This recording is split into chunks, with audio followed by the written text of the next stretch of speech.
you work for other people, there's always going to be some part of your identity that is going to be attached to your employer.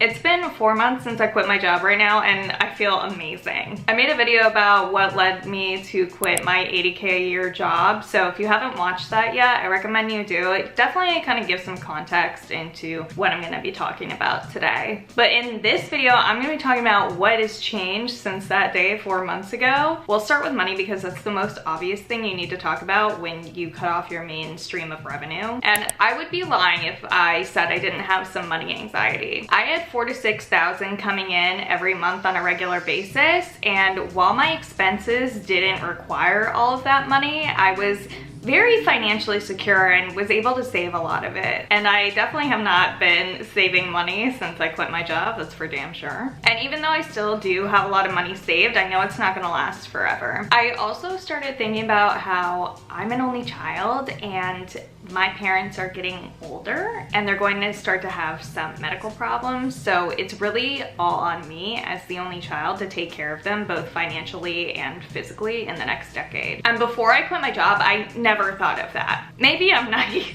My point here is that when you actually quit your job, all of these fears are gonna start coming out of the woodwork. Things you have never thought of will start popping into your head and you're like, who invited you? But the thing is that fear is a tool that our brains use to keep us safe. I was watching a Layla Hermosi video the other day and she said something really smart. She said, our brains are wired for survival, not success. And I really think that's worth keeping at the forefront of our minds. And the key to getting over it is not to resist the fear. You have to accept the fear. You have to say, hey, welcome. Go and sit down over there. Like, you can stay, but I'm still gonna go and do this scary shit. Okay, on a more positive note, I was able to give my side hustle, now main hustle, the attention and time it needs to actually grow. So I've had my vegan protein ball business for 3 years now, and truthfully, I've been neglecting it. I haven't been as active as I should be with sales and with marketing. And the margins are good, so it's not like it's an expensive hobby. But if you have a physical product business and you are actually making the product and not just like drop shipping on Amazon, it's actually really hard to grow if you have a full-time job on top of it. And if you have an all or nothing super focused mindset like I do, it's even harder because you can really screw yourself by diverting your focus so much. But now, since I quit my job, I've been able to open new wholesale accounts, and we actually moved into a dedicated kitchen this past week. So I'm really excited about that, and it feels like things are really happening now. And if you are interested in minimal ingredient vegan protein balls, you can hit the link below. Now, I love this one. I realized I could not financially afford to care what other people think of me. Have you ever met a happy and successful person who always did what people wanted them to do? Because I can't think of one. And I low-key learned this at the beginning of my sales career, where you literally cannot give a shit what people think of you or else you will get fired. You have to cold call people. You have to ask for the sale even when they're not intending to buy that day. It is part of your job, and if you don't do that job, you will get fired. But I think you can extend that to having your own business, making content about your business and putting yourself out there to promote your business. And with that comes people criticizing you. One of the necessities of business right now is to have a presence online. And while I might feel awkward filming a reel in public or posting about my business multiple times a week on platforms where people I went to high school follow me, it is necessary for even a chance at success, and you cannot afford not to put yourself out there. Now, I also gained complete control of my time. That is a privilege and a responsibility. Fear had always been a great motivator for me when I worked for other people. The fear of getting fired, the fear of being watched. And there's this concept of the panopticon. The panopticon is an architectural design of a prison where there is a central guard tower amidst a circle of jail cells that inmates are in. Now, the guards would sit in the tower and watch the inmates, but the inmates could never see the guards in the tower that were watching them back. And the theory was that the knowing of being watched would keep the inmates in line. And employment actually kind of works the same exact way. If you're a work from home employee, you probably have surveillance software on your laptop where your employer can see when you open it, what you log in, your internet history, etc. And I think you can approach this pragmatically and be like, okay, like I understand this is company property, so I'm not gonna like do my shopping on here. I'm gonna do it on my phone next to me.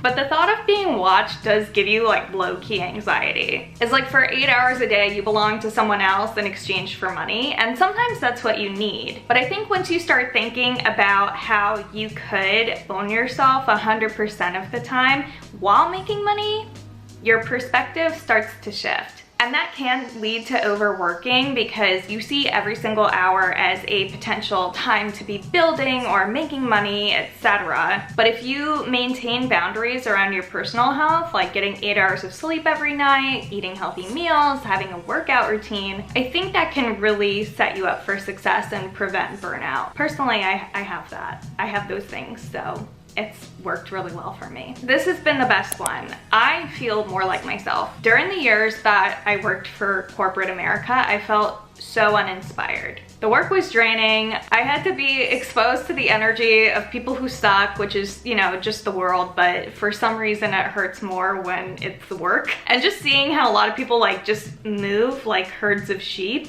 it's just dismal. And again, that's just my experience. I think when you work for other people, there's always gonna be some part of your identity that is going to be attached to your employer. And that's just a result of growing up in America where what you do is usually synonymous with who you are traditionally. It's like when you're at a party, people say, what do you do? As if that's supposed to mean anything about you. And luckily I do think that this is changing in our post-COVID world, but I think it's gonna take some time. Okay, here's a negative one. I've become much more aware of the ways in which I procrastinate. I love sleeping, I love eating, I love staring into space, I love picking at my face, I love looking at dogs online. I realized those were all methods of procrastinating that kept me from doing things that were actually productive or even more difficult, like reaching out to wholesale customers or making decisions about what equipment to buy or even making content for social channels because like, yeah, it's social media, it's kind of frivolous, but it does drive sales. And the way I've been trying to manage this is by speaking to myself out loud. So I will literally narrate what I have to do next to move the ball forward. Something about hearing my own voice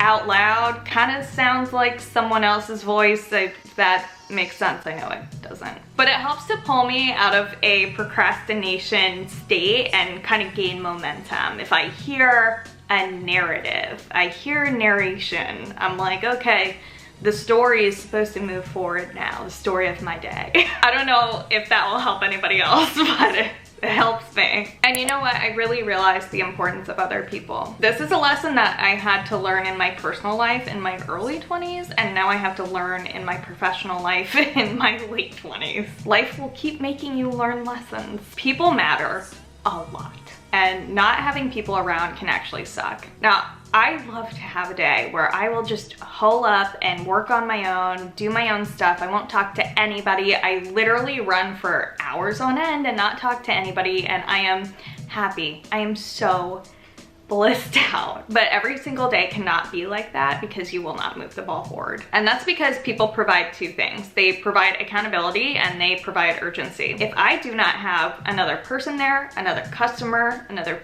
person I'm doing business with, it is very hard for me to get my shit done in a timely manner. And better than that, if they are expecting something by a certain date or time, I will make sure that that happens because I am deeply scared of being embarrassed or going against my word. So all in all, I am so much more productive when other people are involved. And even if I'm doing like individual work, like making a YouTube or doing sales outreach for customers, I will take my laptop and go to a coffee shop down the street because there are other people there, and it's very similar to our panopticon concept where the feeling of being watched makes you do what you should do. So those are really some of the biggest ways that I have changed in the past 4 months. I am sure I'm going to change a lot more in the next 4 months, in the next 6 months, in the next 12 months as I grow my business and become an older person. I'm turning 30 this year, which I think about every single day. So if you got anything out of this video, hit the subscribe button. Let me know if you have questions about quitting your job in the comments. I'll do my best to answer them as someone who did it. If you like videos about people who like run their own businesses, you might like this one. I just vlogged a day in the life of running my business. So thanks for watching, and I wish you luck on your journey.